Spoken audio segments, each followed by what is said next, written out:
একটি কবিতা লেখা হবে, তার জন্য অপেক্ষার উত্তেজনা নিয়ে লক্ষ লক্ষ উন্মত্ত অধীর ব্যাকুল বিদ্রোহী শ্রোতা বসে আছে। ভোর থেকে জনসমুদ্রের উদ্যান সৈকতে কখন আসবে কবি? এই শিশু পার্ক সেদিন ছিল না, এই বৃক্ষে ফুলে শোভিত উদ্যান সেদিন ছিল না, এই তন্দ্রাচ্ছন্ন বিবর্ণ বিকেল সেদিন ছিল না। তাহলে কেমন ছিল? শিশু পার্কে, বেঞ্চে, বৃক্ষে, ফুলের বাগানে ঢেকে দেয়া ঢাকার হৃদয় মাঠখানি। জানি সেদিনের সব স্মৃতি মুছে দিতে হয়েছে উদ্যত কালো হাত।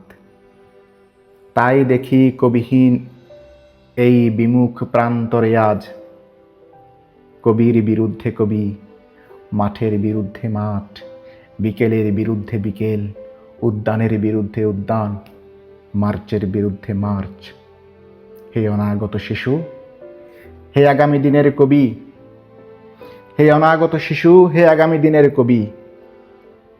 শিশু পার্কের রঙিন দোলনায় দোল খেতে খেতে তুমি একদিন সব জানতে পারবে। আমি তোমাদের কথা ভেবে লিখে রেখে যাচ্ছি সেই শ্রেষ্ঠ বিকেলের গল্প। সেই উদ্যানের রূপ ছিল ভিন্নতর।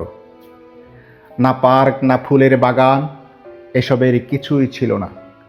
শুধু একখণ্ড অখণ্ড আকাশ যেরকম, সেরকম দিগন্ত প্লাবিত ধুধু মাঠ ছিল দুর্বাদলে ঢাকা, সবুজে সবুজময়।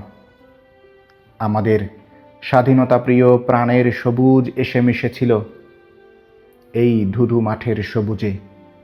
কপালে কবজিতে লাল শালু বেঁধে এই মাঠে ছুটে এসেছিল কারখানা থেকে লোহার শ্রমিক। লাঙল জোয়াল কাঁধে এসেছিল ঝাঁক বেঁধে উলঙ্গ কৃষক। পুলিশের অস্ত্র কেড়ে নিয়ে এসেছিল প্রদীপ্ত যুবক। হাতের মুঠোয় মৃত্যু আর চোখে স্বপ্ন নিয়ে এসেছিল মধ্যবিত্ত, নিম্ন মধ্যবিত্ত, করুণ কেরানি, নারী, বৃদ্ধ, বেশ্যা, ভবঘুরে আর তোমাদের মতো শিশু, পাতা কুড়ানিরা দল বেঁধে। একটি কবিতা পড়া হবে, তার জন্য কি ব্যাকুল প্রতীক্ষা মানুষের। শত বছরের শত সংগ্রাম শেষে রবীন্দ্রনাথের মতো দৃপ্ত পায়ে হেঁটে অতপর কবি এসে জনতার মঞ্চে দাঁড়ালেন।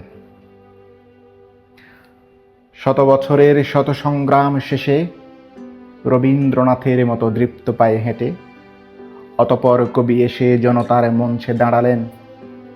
তখন পলকে দারুণ ঝলকে তরিতেই উঠিল জল, হৃদয়ে লাগিল দোলা, জনসমুদ্রে জাগিল জোয়ার, সকল দুয়ার খোলা। কে রোধে তাহার বজ্রকণ্ঠ বাণী, গণসূর্যের মঞ্চ কাঁপিয়ে কবি শোনালেন তার অমর কবিতাখানি। এবারের সংগ্রাম আমাদের মুক্তির সংগ্রাম, এবারের সংগ্রাম আমাদের স্বাধীনতার সংগ্রাম। সেই থেকে স্বাধীনতা শব্দটি আমাদের